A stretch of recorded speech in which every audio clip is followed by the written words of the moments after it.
Психосоматичната медицина се занимава с изучаването на душата, психе и тялото, сома.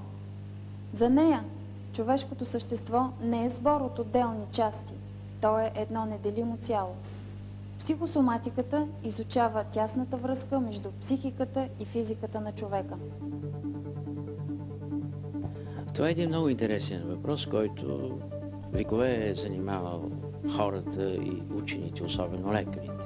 Вече категорично е ясно, че между телесното и психичното у човека съществува неразривна връзка. Органът на психиката е мозъка, а посредника между човека и Вселената е нервната система, поради което всичките наши преживявания се отразяват и по особен начин върху нашето телесно състояние. С една дума, оказа се, че сложната биопсихосоциална същност на човека се отразява и върху неговото здраве. И не случайно в Конституцията на Световната здравна организация е посочено, че здравето е състоянието на пълно телесно, психично и социално благополучие, не само отсъствието на недъг или болест. Казано по-просто, това означава, че когато един човек има някакво заболяване на неговото тяло, има и съответни проекции в душевните процеси. И обратно, когато един човек има заболяване на своята душа, т.е. полигио-психичното, може да има и проекции в неговото тяло. От друга страна, винаги всяко заболяване довежда и до промяна в социалната активност на човека, т.е. променя се и неговата социална роля.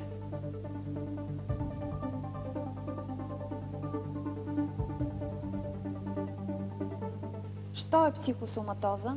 Начин на развитие и причини за появата й. Това е болест, която се дължи на тежки психични преживявания, а се проявява с телесни симптоми. Като пример, да речем, на човек се случи някаква голяма неприятност, загуба на близък или уволнение от работа, или конфликт в семейството. Той започва да се оплаква отначало от главоболие, безсъние, отпадналост, лесна уморяемост, раздразнителност. Това са невротични оплаквания. Ако тези невротични оплаквания не се овладеят, човекът, ако не бъде лекуван пълноценно, то тогава вече се развиват и телесни оплаквания, да речем повишена стомашна киселинност и се развива язва на стомаха или на 12-пръстника. Или се повишава кръвното алягане и се развива хипертонична болест. Тоест един затворен, неосъзнаван психологически проблем е предизвикал едно телесно заболяване. Било то функционално, било органично заболяване. И по този начин те се разглеждат като едно цяло и терапията се насочва едновременно както към телесното заболяване, така и към психологическия проблем, за да се получи цялостното оздравяване и възстановяване на хармонията на личността. Най-често се обвинява стресът като причина за психосоматичните заболявания. Аз тук също искам да коригирам едно така неправилно понятие, което се битува, което се разпространява сред гражданите, е, че стресът разболява. Не е верно. Авторът на учението за стреса, това е един голям физиолог от чешки произход, който работи в Канада, Хан Сили, казва, че стресът това е животът. Стресът това са силните въздействия върху човешкия организъм, които предизвикват реакция на адаптация. От стреса ние не можем да избягаме. Непрекъснато сме подложени на стрес. Въпросът е да използваме този стрес за стимулиране на човешката дейност, на човешката активност, а не за да допуснем да се получи заболяване. Но ако стресовото въздействие е много силно, то изчерпва защитните механизми на човешкия организъм и работоспособността рязко намалява, а това означава, че вече се развива дистрес, който води до психосоматично заболяване. Знаем, че най-силно болестотворни фактори са стилът на живота. Стилът на живота на човека определя в основни линии неговото здраве. Или семейството. Човек се ражда, живее и умира в семейството. В крайна сметка се оказа, че семейството е най-силният фактор, който въздейства след начинът на живот върху здравето на човек. Отрицателните емоции са в основата на психосоматичните заболявания. Те са тяхната причина. Един закапсулиран психологически проблем, който е получил излъз чрез едно телесно заболяване, което може да е язва, уртикарии, хипертония, хипертиреотоксикоза. Без значение по какъв начин то ще излезе, в основата му стои едно неприятно емоционално натоварено психическо преживяване или някакъв стрес. Има само общи болести, чието прояви се локализират. Кои са видовете психосоматози? Такива соматични болести са, например, както хипертоничната болест или артериалната хипертония, в което голяма част от заболяванията на храносмилателната система. Една част от заболяванията на сърдечно-съдовата система, включително на атеросклерозата. Това е, например, есенциалната хипертония или истинското кръвно налягане, повишено, това, което не зависи от заболяване на бъбрика, надбъбрика или някои други органи. Към тях причисляваме анорексия нервоза, нервното изтощение и отслабване, булимията, вълчия глад, нервното затлъстяване, както и нападането на хладилника нощем, т.е. яденето през нощта, както и някои други така наречени органни неврози, например сърдечна, стомашна и на долния храносмилателен тракт, колитите. Когато говорим за стомашна невроза, нейното продължение е язвената болест на стомаха и 12-пръстника. Също така и някои кожни заболявания, като ортикарията, някои заболяванията на белия дроб, каквито са, например, спастичния бронхит у децата или астмата, проявяват чертите на едно психосоматично заболяване.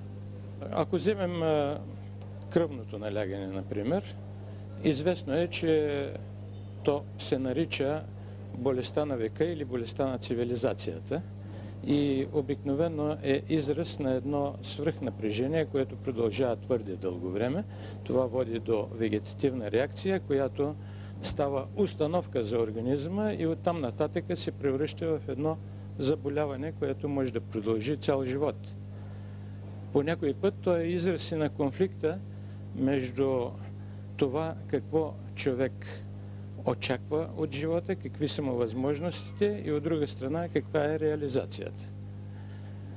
Другото заболяване, за което споменах, беше анорексия нервоза. Това е нервното изтощение и отслабване, което се дължи отначало на стремежа на дадена личност да запази телесните си форми.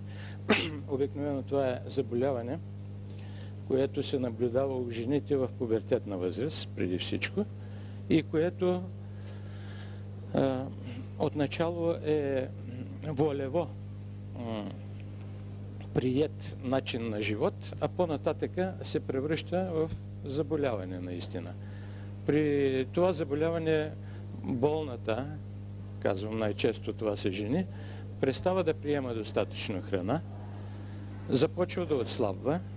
По някой път, когато приеме повече храна, се опитва чрез повръщане или пургативи да намали въздействието на тая храна и по такъв начин достига до едно измършевяване, когато загубила нормалния си ритъм на хранене, тя неглижира въобще храненето и неглижира и собствения си вид, който започва да става вместо по-добър, по-лош. Макар и да изглежда точно противоположното, вълчия глад, булимията, представлява нещо, което е в известен смисъл сродно или редуващо се с анорексията. В тези случаи болният или най-често болната проявяват в определено време на деня този вълчи глад и поемат огромни количества храна, набиват просто, след което евентуално повръщат или пък гладуват през следващия ден, додето дойде вечерта и отново идва злоупотребата с храната. Животът е логичен. Той не е нито справедлив, нито несправедлив. Не е нито добър, нито лош. Животът е това, което е.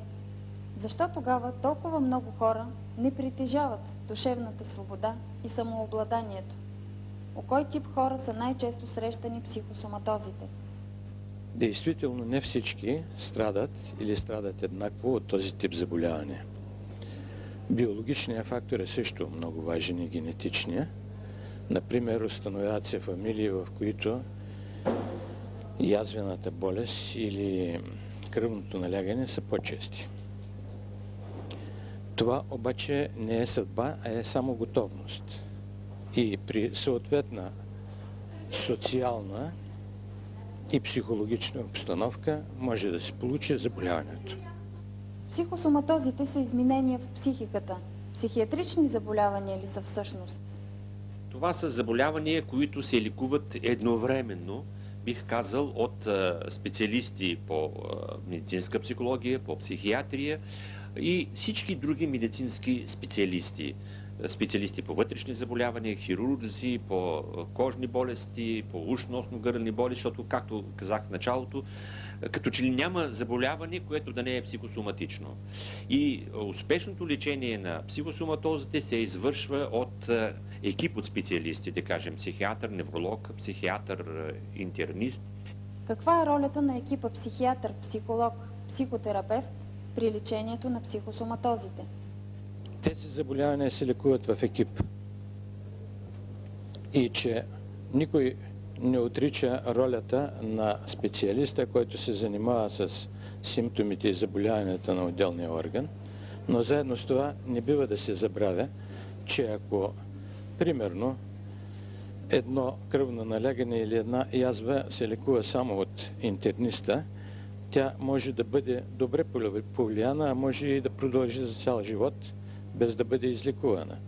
Добре е, поне в началото, когато се създава дадената констелация от симптоми и от болесни прояви, това да бъде въпрос на лечение от психолога, от психиатъра, от невролога и от съответния специалист. С една дума искам да отговоря, че няма друг лекар в модерните системи, който да оказва такова огромно влияние върху увеличението и запазването на здравето или отстраняването на отрицателните ефекти от заболяванията, каквито е общо практикуващия лекар. Не психиатър, който има своето място, разбира се, при въздикнали явно душевни заболявания, а този лекар е в състояние преди всичко да донесе огромни здравни ефекти. И то здравни ефекти, които се изразяват преди всичко в запазването на здравето, неговото увеличаване или отстраняване с използването на такива на пръв поглед леки, но едновременно много ефективни средства, каквито са психологичните въздействия върху човека и върху членовете на семейството. Какви са методите за лечение на психосоматозите? Методите са много и различни. Един от тях е медикаментозният метод и сега разполагаме с твърде много препарати за лечение на психосоматозите. Някои специфични за отделните им прояви, а други за общо успокояване и по-лесно преодоляване на конфликтните и стресови ситуации. Не бива да забравяме възможностите на психотерапията или даже на психопрофилактиката, която може да се извършва чрез каунселинг, т.е. съвети, решаване на проблеми на здравите хора. Психологични проблеми на здравите хора. Тъй като телесното заболяване е това, което препраща пациента за помощ към лекаря, съответно и първият етап от неговото лечение е повлияване на болестната симптоматика. Съответно с всичките медикаментозни физикални методи, според естеството на заболяването, и оттам нататък се преминава към втория и не по-малко съществен етап за психотерапевтичното лечение, в който етап се цели изкореняване на причината или отстраняване на онзи психологически болезнен фактор, който е довел до това състояние. В това число, тъй като говорим за психотерапия, се включват всичките психологични методи на внушение Тук са хипноза, автосугестия, с техните индивидуален и групов вариант, отново според естеството на заболяването.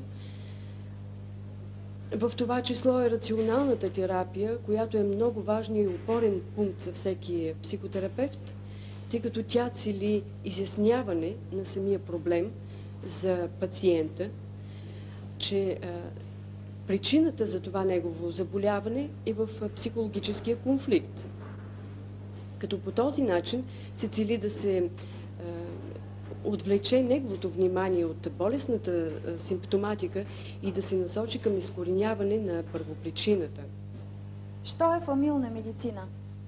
Създаването на фамилната медицина или общата медицина, така както се нарича в повечето европейски страни, възниква не случайно. Някъде към средата на този век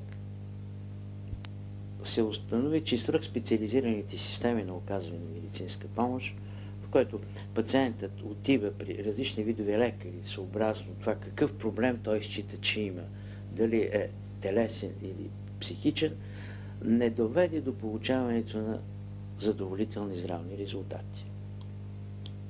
Причината е следната, че специалистът се интересува преди всичко от болестта, а не се интересува от болния човек като личност, средата, в която живее. А преди това ние казахме, че средата и конкретно семейната среда има огромно болестотворно действие поради крайно отрицателния климат, който съществува голяма част от семействата. Към средата на века западните страни, главно европейските страни, възприеха един друг модел на организация и извършване на медицинската помощ, който модел основно се характеризира с появата на така наречените фамилни или общо практикуващи лекари, които на базата на изборът от пациенти имат своя група пациенти и те се грижат за тяхното здраве. И когато имаме загуба на здраве, те се стремят да го възстановят в рамките и възможностите на съвременната медицина. Те се отнасят обаче към хората, които са ги избрали като хора, а не като хора, които носят определена болест, за разлика от специалиста. Фамилната медицина в случая има това предназначение да направи в поглед системата на здравеопазването човешка. Второ, да направи системата на здравеопазването достъпна до всеки. Да намали изборът на болния човек, при кой специалист да отиде, до изборът на лекарът, който да е в състояние да реши той по-късно къде да отиде. А лекарът, човек с огромни възможности, може да реши огромна част от проблемите на хората. Сега в реформата на здравеопазването все по-голямо внимание се отделя на подготовката на специалисти по обща медицина. Това са така наречените фамилни лекари, които ще лекуват цялото семейство, нали, в България, нали, в условията на новите български условия. И ние сега подготвяме такива специалисти и те в този смисъл ще бъдат първите, които ще посрещат психосоматичните заболявания и е много важно да бъдат подготвени да могат да ги лекуват. И за това при тях подготовката е комплексна, нали, те минават отново курс по всички медицински дисциплини, за да се подготвят, за да бъдат действително, както се казва, бойци на първия фронт.